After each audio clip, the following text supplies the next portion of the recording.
Hello everyone. I just finished watching episode 6 of Book of Boba Fett. And I need to talk about it with you guys immediately. I finished watching the episode 5 minutes ago. It's all very fresh. Full spoilers.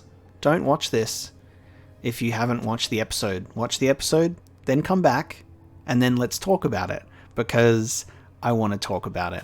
Book of Boba Fett, episode 6.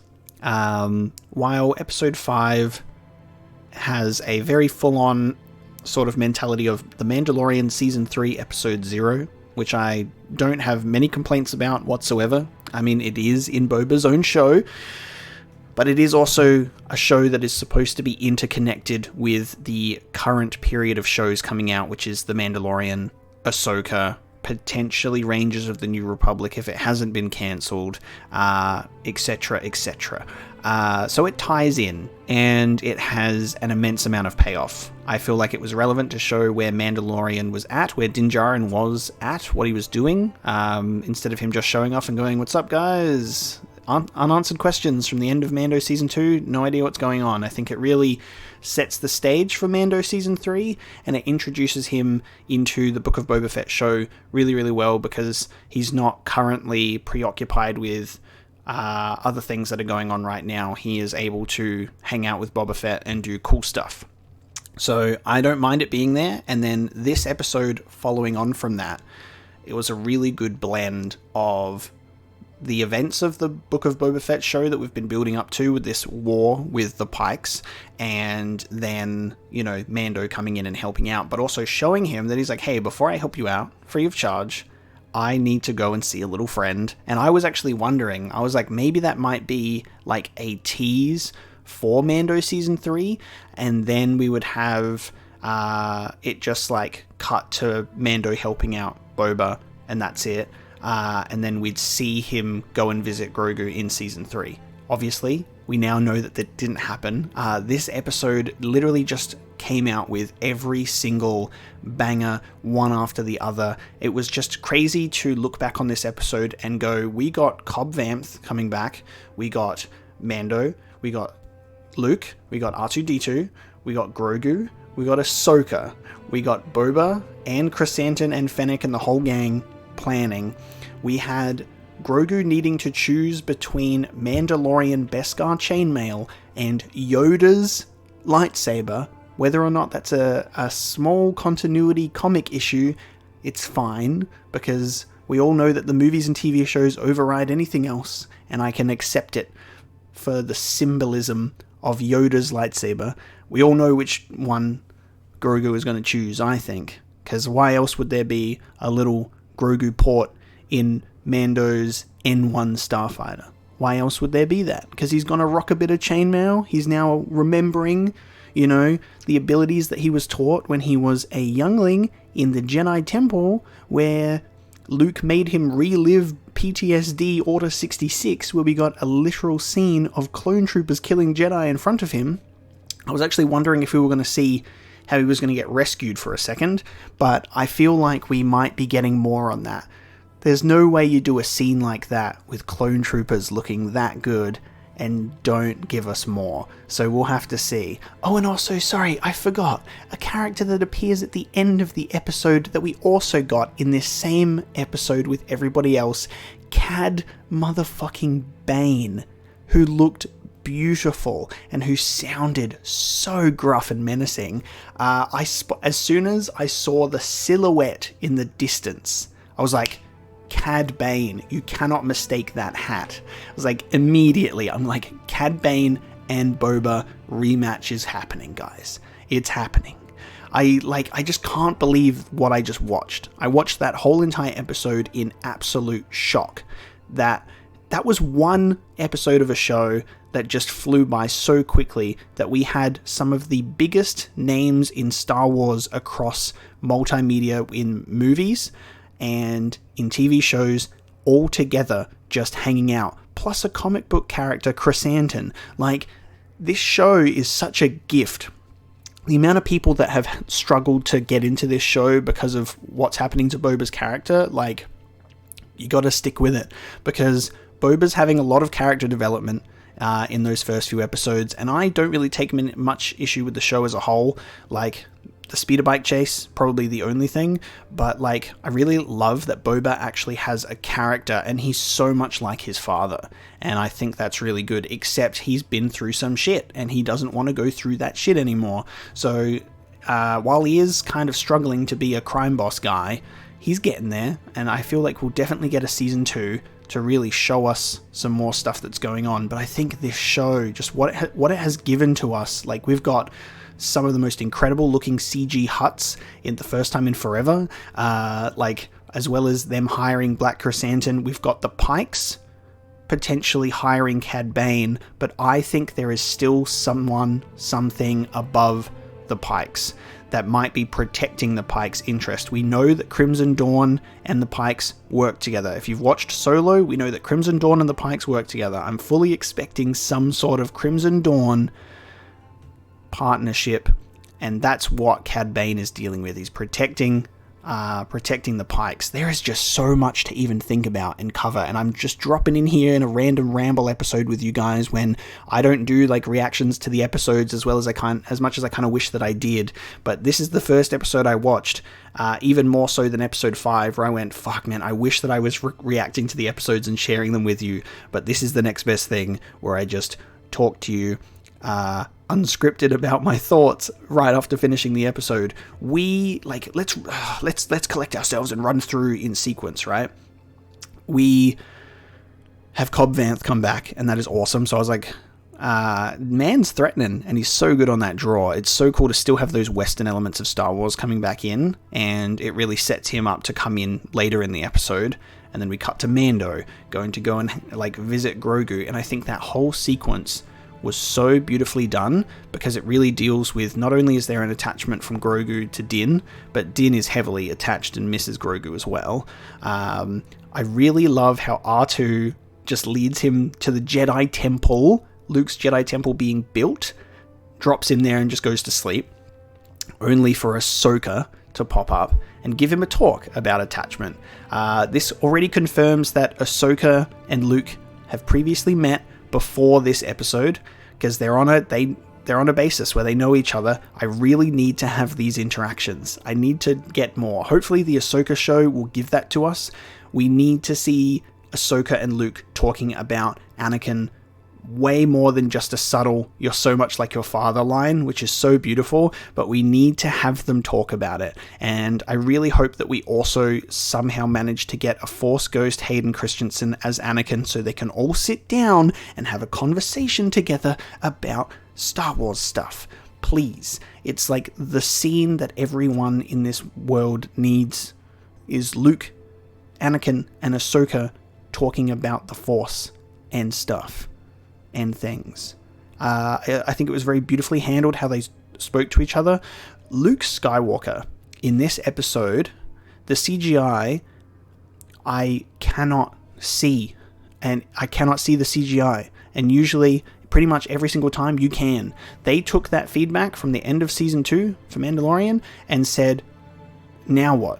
Now what you gonna say? You're gonna talk shit about our CGI? It looked like Mark Hamill time traveled from 1983 to play Luke Skywalker in this episode. Like I can't even believe it. Like, the way that he looks was perfect. Remember, it's 5 years later, so his hair's grown out a little. He's got a little bit of change in his appearance, but he looked perfect. I loved his outfit, how it changed from, like, at the beginning when he was sitting with Grogu, he was in his Jedi gear that we know from Return of the Jedi, and also his appearance at Mando Season 2. But I loved that there was like a more, just like a stripped down version, like later on in the episode, where it was just all sort of like a black robe kind of thing, and it was really awesome to just have his interactions with Grogu. His voice as well. Like, I've watched the behind the scenes of Mando Season 2, how they did it, where it's like, it's actually like a voice synthesizer thing, like for his voice. They've replicated it, and it's impossible to tell the difference between what's real and what's fake with Luke in this episode. It literally is like Mark Hamill time traveled, and I just love, like, there's so many simple things about how he's like using the Force to like push Grogu along when he's like going for a walk, and then like the training droid coming out and teaching him and like doing fucking Grogu flips, and how Luke is like not necessarily teaching Grogu, but Grogu is just remembering. Like, he was trained by many masters over the years, and we need to keep that one in mind. And it was just such a beautiful sequence, and seeing Luke struggling with what to do, as like Grogu is going to be his first student, but as we can probably assume, not for long. I genuinely feel like Grogu is going to choose the chainmail. He's going to go back to Mando and be a foundling, and that way we have that confirmation that Grogu will not be at the temple to witness Luke's temple and his school fall. So we don't have to have Grogu surviving another Jedi temple attack. That's what that little window in the N1 Starfighter is going to be for. He's going to sit in there. I'm a little bit worried about the positioning of that. I hope it's shielded enough, because, you know, we've seen astromech droids get shot on the top of an X-Wing many a time. I just hope that that's adequately shielded or fast enough so Grogu doesn't take a blaster bolt to the face while we're, like, you know, shooting out in a dogfight. But Beskar chainmail.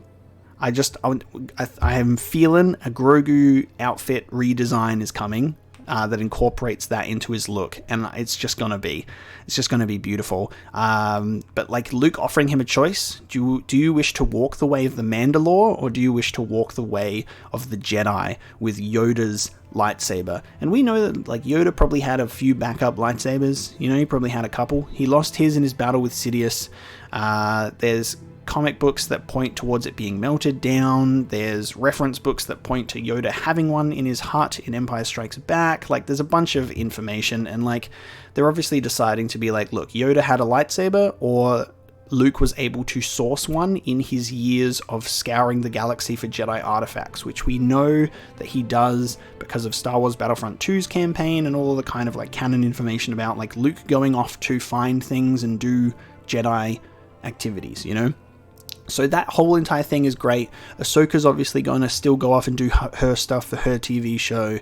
And then we go back to Mando going back to Tatooine, and he just like drops in to say hello to everybody. Boba Fett is there. Everybody gets reminded for a second that we're in the book of Boba Fett. And he's like, hello, I'm in this show.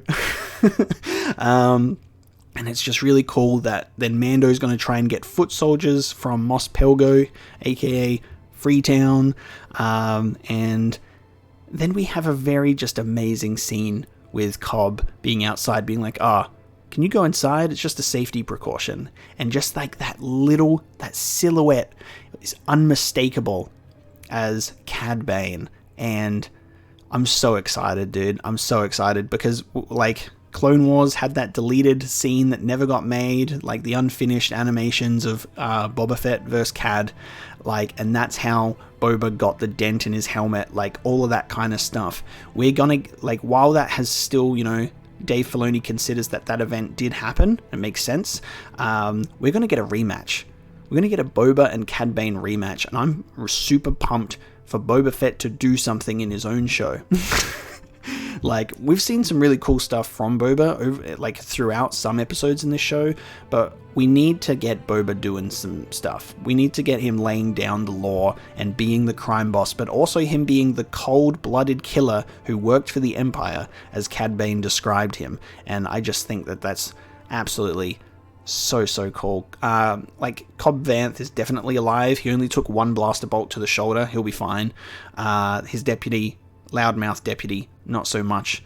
He's new, didn't even learn his lesson to keep his mouth shut when the grown-ups are talking. You don't interrupt Cad Bane. When Star Wars, when Hot Toys announces a Cad Bane and also a Chrysanthemum, day one pre-orders, and I'm going to have them sitting on my shelf proudly, because Cad Bane just looked amazing. It looked like a mixture of prosthetic and CG, like CG on the eyes, I think. But it was just beautiful, and his sounded so good. There's is the perfect episode of Mandalorian Season 3, Episode 0.5, you know, with a mixture of Boba Fett in there. Like, it was such a blend of the two, and that episode, I wanted it to be so much longer. Every time there's a long episode, it just flies by so quickly, but I really just wanted to just drop in and talk to you guys about it. Please talk to me in the comment section about it. Come join my Discord and talk to me about it in our Star Wars spoiler channel, because I got a lot to say and not everyone is up to date or watching it immediately like I am. It's like my Wednesday night ritual. I make myself dinner and I watch a Book of Boba Fett or whatever Star Wars show is on at the time. We have a lot of Star Wars content coming this year, and a lot of Star Wars content that I plan to bring to the channel this year. So if you're a Star Wars fan and you want to talk about Star Wars with Star Wars fans, come join my Discord, come hang out, because it's gonna be a grand old time. This episode was perfect. I love that it did incorporate Boba. There was a major criticism of episode 5 that it was like, oh, I love The Mandalorian. And it's just really crazy to see, like, you know, how much love Mando gets as a character who's only like 2 years old. He's only been introduced to the fandom for 2 years, and he drums up such an exciting level of hype that it really goes to show Jon Favreau and Dave Filoni just brought us something really, really special. And I'm loving this expansion on the sequel era, if you will, of after the original trilogy, but like much closer to it, because there's so much interesting stuff to tackle here. Getting, you know, a Imperial Remnant galaxy, the New Republic doing New Republic things, Luke doing a Jedi school, Ahsoka's running around, Mando's running around, Boba's running around. We've got all these legacy characters that are still alive. It's confirmed that in, you know, the comic books that Kira from Solo is still running around in between episode 5 and 6. If she is still in charge of Crimson Dawn by the time that Mando and Book of Boba Fett is taking place, it's entirely possible we could see that happen still, which is just, again, crazy that Han Solo could eventually at some point have a reunion with Kira. If he ever goes back to his, you know, when he decides to go back to his smuggling days, he might have a run-in with an old flame of his. I just, like, there's so much to think about in terms of Star Wars that we're going to get, and I think I need to breathe. I need to go and let myself cool down and just think about what I just experienced. But guys, Star Wars is at the top of its game right now. Like, it's a good time to be a Star Wars fan. We've got so many games coming. We've got TV shows coming. We've got movies coming. The comics are flowing. High Republic's looking awesome. There's so much going on in Star Wars that's so good, and I can't wait to experience all of it and share it with you guys as well. Like, please just come and hang out and let's talk about it together. I've got Star Wars games that are going to be coming on the channel. A playthrough of a Star Wars game might be starting soon. Keep your eyes peeled. We'll see how we go. And just with that one, guys, thank you so much for listening to me ramble. I hope you guys also are really enjoying the Book of Boba Fett / Mandalorian experience. I just honestly think episode 6 was so perfect, and I just wanted to talk about it straight away because I was just like, it's just crazy. It was just absolutely crazy. Just seeing like the prequels, originals, and the sequel era of Star Wars all merging so perfectly together. Like, it's just insane. Oh, and also quick shout out to the Sandcrawler that literally has a Krayt Dragon skull mounted onto the top of it. Quick shout out to that as well. Like because of course, like, the Jawas would have scavenged or like picked up that Krayt Dragon skull from episode 1 of Mandalorian and gone, yeah, this looks cool. We're gonna rock this, and no one will mess with us. Like, it's so good. Star Wars is great, guys. It's a great time to be a Star Wars fan. Thanks so much for listening to me ramble about it. Let me know your thoughts on how you thought the episode was and how you're liking the series as a whole, because I'm really enjoying it. There's just so much that Star Wars can give us and is going to give us this year. It's just insane. Yeah, thank you for listening to my unscripted ramble. I can't wait for next week, which is the finale of Book of Boba Fett, because I believe it's a seven episode series. Episode 5 was going to be the one that kind of explained almost why it was 7 episodes, because it was like a bonus episode, like partway through from a 6-episode season almost. But we'll have to see how we go for Boba Fett episode 7. So thank you so much for watching. and listening to a Star Wars related ramble, and I'll catch you around.